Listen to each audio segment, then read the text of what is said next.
आज की इस वीडियो में हम लोग विलोपन विधि और प्रतिस्थापन विधि से समीकरण हल करना सीखेंगे। यानी आपको जो है विलोपन विधि को बनाने के लिए एक अलग वीडियो नहीं देखना पड़ेगा और प्रतिस्थापन विधि से समीकरण को बनाने के लिए कोई एक अलग वीडियो देखने की जरूरत नहीं है। आप सिर्फ इसी एक वीडियो में विलोपन विधि और प्रतिस्थापन विधि से समीकरण को हल करना सीख जाएंगे। बहुत ही इंपॉर्टेंट है विलोपन विधि और प्रतिस्थापन विधि, क्योंकि आपकी 10th क्लास की एग्जाम में 100% चांस रहता है कि विलोपन विधि और प्रतिस्थापन विधि से क्वेश्चन पूछा जाता है और वो क्वेश्चन 5 नंबर का होता है। ठीक, और दोनों को बनाने के बाद लास्ट में हम ये भी जानेंगे कि विलोपन विधि और प्रतिस्थापन विधि दोनों में क्या डिफरेंस है, क्या अंतर है। ठीक, तो चलिए सबसे पहले हम इस समीकरण को जो दिया हुआ है, इस समीकरण को हम विलोपन विधि से सॉल्व करते हैं। तो ये हमारा पहला समीकरण क्या है, 3x + 4y = 10, यानी हमारा ये पहला समीकरण हो गया। और ये दूसरा समीकरण है 2x - 2y = 2, यानी हमारा ये दूसरा समीकरण हो गया। और इस समीकरण को जो है हम किस विधि से बनाएंगे, तो विलोपन विधि से बनाएंगे। तो चलिए समझते हैं कि विलोपन विधि में हमें क्या करना होता है। देखिए, विलोपन विधि में जो है आपको कोई एक पद यानी एक टर्म जो है कैंसिल करना होता है। जैसे कि यहाँ पे 2 वेरिएबल दिया गया, एक x वाला है और एक y वाला है, 2 वेरिएबल है। तो किसी एक वेरिएबल को आपको यहाँ से लुप्त करना रहता है। विलोपन का मतलब क्या है, विलोपन कर देना यानी छुपा देना। तो हमें यहाँ से कैंसिल करना रहता है किसी एक वेरिएबल को, या आप x को कीजिए या फिर y को कीजिए। ठीक, कैंसिल आउट करना होता है। तो हम कैसे करेंगे, यहाँ पे 3x है, नीचे में 2x है, इसमें y वाले में 4y है और नीचे में 2y है। तो हमें कैंसिल आउट करने के लिए एक मतलब समीकरण जो वेरिएबल है वो सेम होना चाहिए। यानी यहाँ पे 3x है तो यहाँ भी 3x होना चाहिए कैंसिल करने के लिए। अगर इसमें 4y है, इसको कैंसिल करना y वाले को, तो यहाँ 4y है ना, तो यहाँ भी हमें 4y करना होगा। मतलब इस टाइप से हमें करना है। तो आप x और y दोनों में से किसी एक वेरिएबल को कैंसिल कर सकते हैं। तो चलिए हम यहाँ पे x वाले टर्म को कैंसिल करते हैं। देखिए यहाँ पे 3x है, यहाँ पे 2x, दोनों तो सेम है नहीं। तो हमें सेम करने के लिए क्या करना होगा कि जो ये वाला नंबर है इसको हम ऊपर में गुना कर देंगे और इसी नंबर से हम नीचे में गुना कर देंगे, तो दोनों सेम हो जाएगा। 3 से हम नीचे वाले पूरी समीकरण 2 में करेंगे तो 3 दूना 6x हो जाएगा, फिर पूरे में हो जाएगा। फिर 2 से करेंगे तो 3 में करेंगे तो 2 3 6, यानी हमारा ये यहाँ पे सेम हो जा रहा है। तो कैसे कर देंगे, इस 2 से हम समीकरण 1 में 2 से गुना कर देंगे और समीकरण 2 में हम 3 से गुना कर देंगे। आप समझ रहे हैं ना, बस इसी टाइप से आपको करना है। मतलब आपको ध्यान से समझते चलना है। तो गुना करेंगे तो समीकरण 1 में जो है ये 2 से पूरा में गुना हो जाएगा। तो गुना कीजिए, हमारा नया समीकरण बन जाएगा 3 दूना 6x प्लस है तो प्लस, फिर 2 से 4 में करेंगे तो 4 दूना 8y = 10 में 2 से करेंगे तो 10 दूना 20। हमारा ये समीकरण तीसरा बन गया, हमारा ये नया समीकरण बन गया। फिर 3 से इस पूरी समीकरण में होगा तो 3 दूना 6x, माइनस है तो माइनस, फिर 3 में 2 से करेंगे 3 दूना 6y, फिर = 3 में 2 से करेंगे तो 3 दूना 6। ये हमारा चौथा समीकरण हो गया, नया समीकरण बन गया। अब हम यहाँ पे देखिए एक टर्म बिल्कुल सेम हो गया, यानी वेरिएबल सेम है। 6x ऊपर भी है और 6x नीचे भी है, तो दोनों यहाँ पे कैंसिल हो जाएगा। तो चलिए यहाँ पे हम कैंसिल करते हैं। तो 6x प्लस में ऊपर भी और 6x नीचे में प्लस में है, तो इसको हम घटाएंगे तभी ना कैंसिल होगा। मतलब 6x में से 6x अगर घटेगा तो यहाँ पे 0 हो जाएगा, यहाँ पे कट जाएगा। तो यहाँ पे जैसे हम आप एग्जाम में लिखेंगे 10th क्लास के एग्जाम में, बोर्ड एग्जाम में, बिल्कुल उसी प्रकार हम बनाएंगे और जिससे कि आपको 5 में 5 नंबर मिल सके। तो यहाँ पे हम लिखेंगे समीकरण 3 और 4 को घटाने पर, समीकरण 3 और 4 को यहाँ पे हम घटाएंगे। तो घटाइए, 6x + 8y = 20 है हमारा तीसरा। चौथा है 6x - 6y = 6 है। तो इसे हम घटाएंगे, घटाइए। 6x प्लस में है और नीचे हम घटा रहे हैं तो माइनस का चिन्ह रहेगा, तो 6x यहाँ पे माइनस में हो गया, तो यहाँ पे ये कैंसिल हो जाएगा, क्योंकि बराबर में कैंसिल हो जाएगा। देखिए नीचे वाले चिन्ह को हमेशा आपको देखते चलना है। आप यहाँ पे माइनस का चिन्ह हम क्या कर रहे हैं, तो घटा रहे हैं। तो माइनस यहाँ पहले से है, ऊपर वाले को नहीं देखना है, इसको देखना है। तो माइनस यहाँ पहले से है और हम माइनस कर रहे हैं, तो माइनस और माइनस मिलकर क्या होता है, तो प्लस होता है। तो अब हमारा ये दोनों जुड़ जाएगा, ऊपर वाला भी हमारा प्लस में हो गया, नीचे वाला भी हमारा प्लस में हो गया। ठीक, तो 8 और 6 को जोड़ेंगे तो हमारा हो जाएगा 14। y है तो y, घटा रहे हैं तो घटाइए। यहाँ पे प्लस का यहाँ पे चिन्ह है, माइनस है तो माइनस प्लस मिलकर होता है माइनस, तो घटाइए। 20 में से 6 जाएगा तो यहाँ पे हमारा बचेगा 14। तो y बराबर, y के वैल्यू निकालने के लिए क्या करना होगा, y को अकेला रखना होगा। तो y बराबर 14 तो अपने जगह पे है। अब 14 को गुना में है, बराबर को उधर जाएगा तो भाग में आ जाएगा, तो बट्टे में 14, 14/14 यानी 1। यानी हमारा जो है यहाँ पे y का वैल्यू निकल के चला आया, y = कितना आ गया, तो 1 आ गया। इस प्रकार हमारा y का वैल्यू निकल के आ गया। अब हम इसी y की मदद से समीकरण 1 में या फिर समीकरण 2 में y का वैल्यू रख देंगे तो हमारा x का वैल्यू भी निकल कर चला आएगा। तो चलिए हम समीकरण 1 में आप या फिर 2 में किसी में भी रख सकते हैं। तो समीकरण 1 में हम इस y का वैल्यू रखते हैं। तो चलिए हम समीकरण 1 में एक y का वैल्यू रखते हैं। y का हमारा मान निकल के आया है। तो यहाँ पे हम कैसे लिखेंगे, बजाबते से लिखेंगे समीकरण 1 में y का मान रखने पर। अगर आप इस प्रकार लिख के बनाएंगे तो बोर्ड में आपको बहुत ही अच्छे नंबर प्राप्त होंगे रखने पर। चलिए हमारा समीकरण 1 क्या है, 3x plus 4y equal to 10 है। तो हमें y का मान रखना है, यानी y के जगह पर 1 रखना है। तो यहाँ पे हो जाएगा 3x प्लस 4 और y के जगह पर 1 आया है तो 1 लिखेंगे बराबर 10। 3x प्लस 4 में 1 से गुना करेंगे तो 4 हो जाएगा बराबर 10। तो 3x बराबर क्या हो जाएगा, 4 प्लस में है, बराबर के उधर जाएगा तो माइनस में हो जाएगा। 10 तो अपने जगह पर है, ये ना उधर जा रहा है, तो प्लस है तो माइनस हो जाएगा, माइनस यहाँ पे 4 हो जाएगा। तो 3x बराबर क्या हो जाएगा, 10 में से 4 जाएगा तो बचेगा हमारा 6। तो x बराबर क्या हो जाएगा, 6 जगह पे है अपने। अब 3x को हम उधर भेज रहे हैं, यानी गुना में है, बराबर को हो जाएगा तो भाग में आ जाएगा, यानी 6/2। ये कटेगा तो कितनी बार में यहाँ पे, सॉरी 6/3 है, 3 है यहाँ पे, तो 3 आ जाएगा। तो 3 दूना 6 यानी 2, यानी हमारा फाइनली जो है x का मान आ गया 2, y का मान आ गया 1। तो विलोपन विधि से जो है फाइनली हमारा आंसर कितना आ चुका है, तो x बराबर 2 और y बराबर 1 हमारा फाइनल आंसर आ चुका है यहाँ पे। तो आई होप आपको विलोपन विधि बहुत अच्छे तरीके से समझ में आ गया होगा।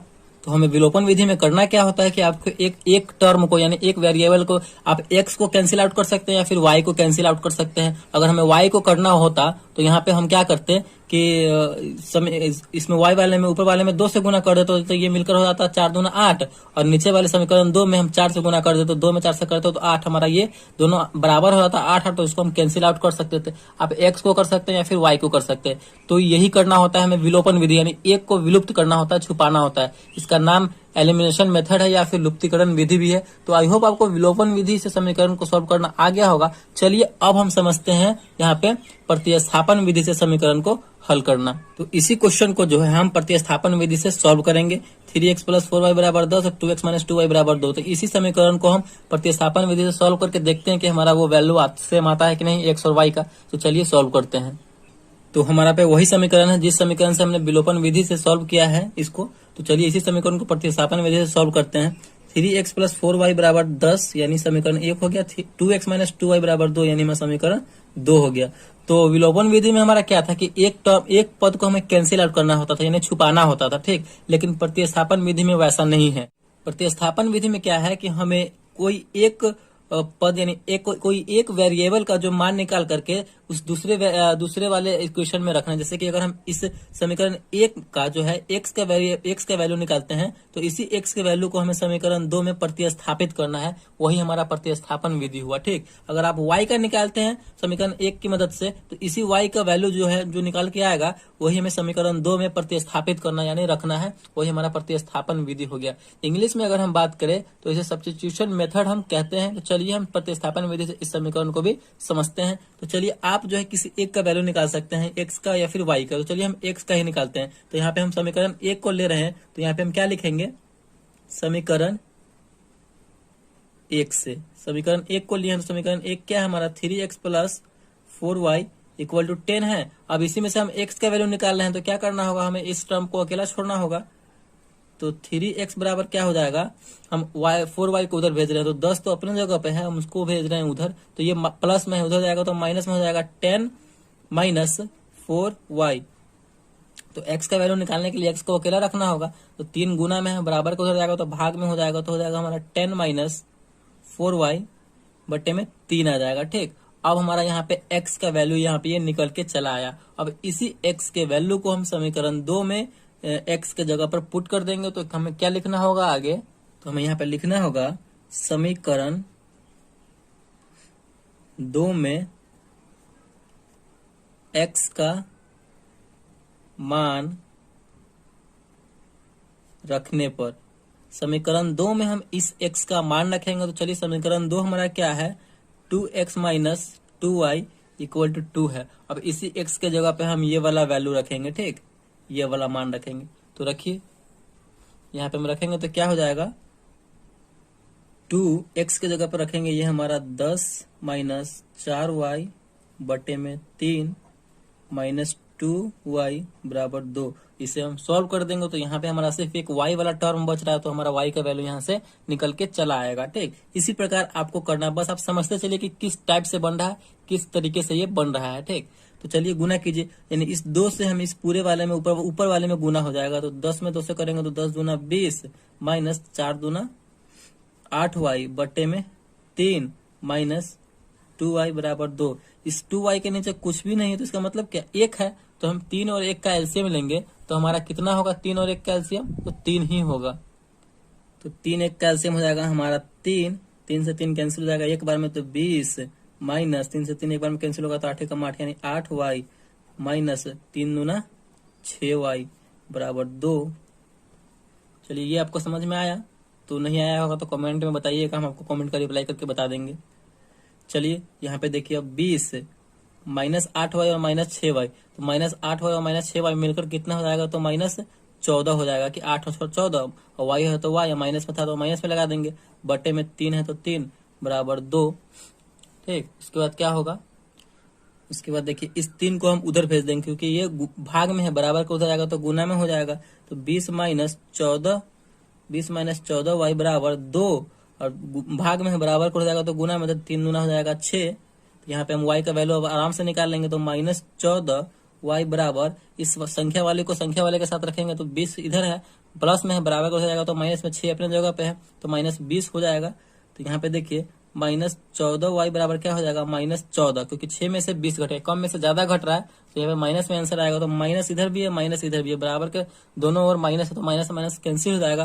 तो यहाँ से हमारा y का वैल्यू निकल के चला आएगा, y बराबर, y का वैल्यू निकालने के लिए मैं y को अकेला रखना होगा, तो 14y है, तो y बराबर क्या हो जाएगा, 14 तो अपने जगह पर, इस 14 गुना में लगा हुआ है, बराबर किधर हो जाएगा, तो भाग में हो जाएगा, 14 बटे 14 कितनी बार में कटेगा, 14 से भाग देंगे तो एक बार में कटेगा। तो यहाँ पे हमारा फाइनली जो है y का मान निकल के चला आया।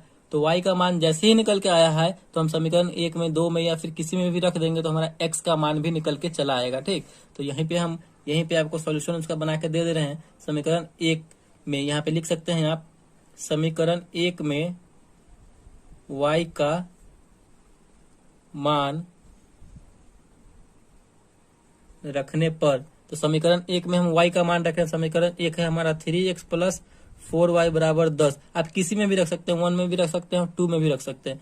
तो चलिए 3x प्लस 4, y की जगह पे क्या रखेंगे, 1 रखेंगे, क्योंकि y का मान हमारा 1 आया है, इक्वल टू 10। 3x बराबर क्या हो जाएगा, देखिए 3x बराबर, हम उसको देखिए इस संख्या में 4 में 1 से गुना करेंगे तो 4 हो जाएगा, तो ये संख्या वाला इधर है और संख्या वाला भी इधर, तो संख्या वाला को संख्या वाले के साथ रखेंगे, 4 उधर चला जाएगा तो 10, और माइनस में 4 हो जाएगा, क्योंकि ये प्लस में है, बराबर को उधर जाएगा तो माइनस में। तो x बराबर क्या हो जाएगा, x का मान निकालने के लिए x को अकेला रखना होगा, तो 3 को हम उधर भेज देंगे, 10 में से 4 गया तो 6, और बट्टे में यहाँ पे भाग में चला जाएगा, क्योंकि यहाँ पे जो है 3 गुना में लगा हुआ है, बराबर को उधर जाएगा तो भाग में हो जाएगा, तो 6 में 3 से भाग दे देंगे, तो यहाँ पे हमारा कट के आ जाएगा 6 बटे 3 यानी 2। फाइनली जो है हमारा x बराबर हो जाएगा 2 और y बराबर हो जाएगा 1, यानी हमारा यहाँ पे प्रतिस्थापन विधि से भी हमारा वही वैल्यू आया, x बराबर 2 और y बराबर 1, और विलोपन विधि से भी हमारा वही मान आया था, x बराबर 2 और y बराबर 1। तो इसी तरीके से हम विलोपन विधि और प्रतिस्थापन विधि को सॉल्व करते हैं। अब समझते हैं कि विलोपन विधि और प्रतिस्थापन विधि में अंतर क्या है। देखिए विलोपन विधि में क्या करना होता है कि विलोपन विधि में हमें एक पद को, यानी एक वेरिएबल को आपको विलुप्त करना रहता है, यानी छुपाना रहता है। विलोपन विधि का मतलब ही वही हुआ, यानी एलिमिनेशन मेथड, यानी आप एक्स को कट कर दीजिए या फिर वाई को कट कर दीजिए, जो आपको मतलब, लेकिन दोनों सेम होना चाहिए। ठीक, और प्रतिस्थापन विधि में क्या होता है कि आपको किसी एक का वैल्यू निकाल करके, किसी एक या टर्म का यानी एक्स का या फिर वाई का वैल्यू निकाल करके दूसरे समीकरण में प्रतिस्थापित करना, यानी उसका मान रखना, वही हमारा प्रतिस्थापन विधि हुआ। विलोपन विधि में आपको छुपाना है और प्रतिस्थापन विधि में आपको उसका मान उठा करके दूसरे समीकरण में प्रतिस्थापित करना है। बस यही डिफरेंस है प्रतिस्थापन विधि और विलोपन विधि में। एकदम 110% एग्जाम में पूछा ही जाता है, तो दोनों को अच्छे तरीके से आप समझ लीजिए। तो आई होप वीडियो आपको बहुत अच्छे तरीके से समझ में आ गया होगा और विलोपन विधि और प्रतिस्थापन विधि से समीकरण को हल करना सीख गए होंगे। तो वीडियो अगर आपको अच्छा लगा और पसंद आया तो प्लीज वीडियो को एक लाइक कीजिएगा, और चैनल पर नया है तो चैनल को सब्सक्राइब जरूर कीजिएगा। Thank you.